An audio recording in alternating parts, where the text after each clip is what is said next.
ഇവിടെ നടത്തിക്കൊണ്ട് മുന്നോട്ടേക്ക് പോവാണ്. ആവശ്യക്കാർ ചോദിക്കുന്നുണ്ട്. പക്ഷെ ആശാൻ നിന്നു കൊടുക്കുന്നൊന്നുമില്ല. നേരെ നടന്നു പോവാണ് മുന്നിലേക്ക്. അങ്ങനെ അവൻ പോയി ഒരു ക്യാബിന്റെ മുന്നിൽ എത്തിക്കഴിഞ്ഞപ്പോ കയ്യിലുണ്ടായിരുന്ന ട്രേ എടുത്ത് കളഞ്ഞിട്ട് 2 തോക്കെടുത്ത് കൈ പിടിക്കുകയാണ്. എന്നിട്ട് ആ ഒരു ക്യാബിനിലേക്ക് ഇടിച്ചങ്ങ് കയറുകയാണ്. അവിടെ വന്നിരുന്ന 2 പട്ടാളക്കാരെ പട്ടേ എന്ന് പറഞ്ഞിട്ട് ഷൂട്ട് ചെയ്ത് കൊല്ലുന്നുണ്ട്. അതേ സമയത്ത് തന്നെ അവിടെ ഉണ്ടായിരുന്ന ആ ഒരു സീനിയർ ആയിട്ടുള്ള ഒരു ഓഫീസർ ചാടി എണീക്കുന്നുണ്ട്. പക്ഷേ അവൻ അടുത്ത് നിന്നിരുന്ന 2 പെൺകുട്ടികളെ ഇടവും വലമായിട്ട് പിടിച്ചു നിർത്തിയിട്ട് അവരുടെ ഷോൾഡറിന്റെ ഇടയിൽ കൂടെ ഇവർക്ക് നേരെ തോക്ക് ചൂണ്ടി നിൽക്കുകയാണ്. ആ പട്ടാളക്കാരുടെ കൂടെ നിന്നിരുന്നത് മറ്റാരുമായിരുന്നില്ല, ജപ്പാനിൽ നിന്നെത്തിയ ആ ഒരു ബാങ്കർ കനിമരുവായിരുന്നു. ഇപ്പോ ഈ വന്നിരിക്കുന്ന കൊള്ളക്കാരനാണ് നമ്മുടെ സെക്കൻഡ് ഹീറോ.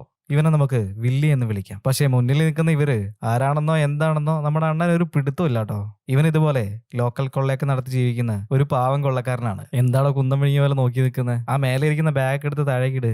എന്താ കൊറിയൻ ഭാഷ അറിയില്ലേ? എന്നാ ഞാൻ ജാപ്പനീസിൽ പറയാം. എടോ, ആ മേലെ ഇരിക്കുന്ന ബാഗ് എടുത്ത് താഴേക്ക് ഇടാൻ. അവന്റെ ആ ഒരു ഭീഷണി കാരണം പട്ടാളക്കാര് അവിടെ ഉണ്ടായിരുന്ന ബാഗ് എടുത്തിട്ട് ഇവന്റെ മുന്നിലേക്ക് ഇട്ട് കൊടുക്കുകയാണ്. അപ്പോ ആ ഒരു ബാഗിന്റെ ഉള്ളിൽ എന്താണ് ഉള്ളതെന്ന് നോക്കാൻ വേണ്ടിയിട്ട് ഇവൻ പിടിച്ചു വെച്ചിട്ടുണ്ടായിരുന്ന ഒരു പെൺകുട്ടീനോട് പറയുന്നുണ്ട്. അവള് മെല്ലെ കുനിഞ്ഞു നിന്നിട്ട് ആ ഒരു ബാഗ് മെല്ലെ തുറന്നു നോക്കുകയാണ്. തുറന്നു നോക്കുമ്പോൾ അതിൽ നിറച്ച് പണവും ജ്വല്ലറികളൊക്കെയാണ്. അത് കണ്ടപ്പോൾ അവന് സന്തോഷമാവുന്നുണ്ട്. തൊട്ടപ്പുറത്തിരുന്ന ഒരു ചെറിയ ബാഗ് കൂടി താഴേക്ക് ഇടാൻ വേണ്ടിയിട്ട് അവൻ വിളിച്ചു പറയാണ്. അത് കേട്ടിട്ട് ആ ഒരു പട്ടാളക്കാരൻ ആ ബാഗ് അവിടെ ഇട്ട് കൊടുക്കുന്നുണ്ട്. ആ ഒരു പെൺകുട്ടി അവിടെ വന്നിട്ട് ബാഗ് തുറന്നു നോക്കുന്ന സമയത്ത് അതിനുള്ളിൽ ഒരു ഗൺ ഉണ്ടായിരുന്നു. അപ്പോ അവള് മെല്ലെ പട്ടാളക്കാരൻ നോക്കുന്നുണ്ട്. പട്ടാളക്കാരെ എടുത്ത് വെടിവെക്കുക എന്നുള്ള രീതിയിൽ അവളെ നോക്കുകയാണ്. ഇതേ സമയത്ത് ട്രെയിനിന്റെ ട്രാക്കിലായിട്ട് നമ്മുടെ ഹാമർ വന്ന് നിൽക്കുന്നുണ്ട്. അവൻ നിൽക്കുന്നതിന്റെ കുറച്ചകലെ കുറെ മരങ്ങളൊക്കെ കൂട്ടിയിട്ട് കത്തിച്ചിട്ടുണ്ട് ട്രാക്കിന്റെ മുകളിൽ. ഇത് കണ്ടിട്ട് ട്രെയിനിന്റെ പൈലറ്റ് ട്രെയിൻ ചവിട്ടി നിർത്തുകയാണ്. ട്രെയിൻ നിന്ന് അതേ സമയത്ത് തന്നെ ഹാമറിന്റെ ആളുകൾ ട്രെയിനിലേക്ക് ഇരച്ചു കയറുകയാണ്. തോക്കുകളും കത്തികളുമായിട്ട് ട്രെയിനിന്റെ ഉള്ളിലേക്ക് ഇരച്ചു കയറി അവര് അക്രമം അഴിച്ചു വിടുകയാണ്. എന്നാൽ ട്രെയിൻ സഡനായിട്ട് ചവിട്ടി നിർത്തിയതിന്റെ ആ ഒരു ആഘാതത്തില് നമ്മുടെ വില്ലിന്റെ കയ്യിൽ നിന്ന്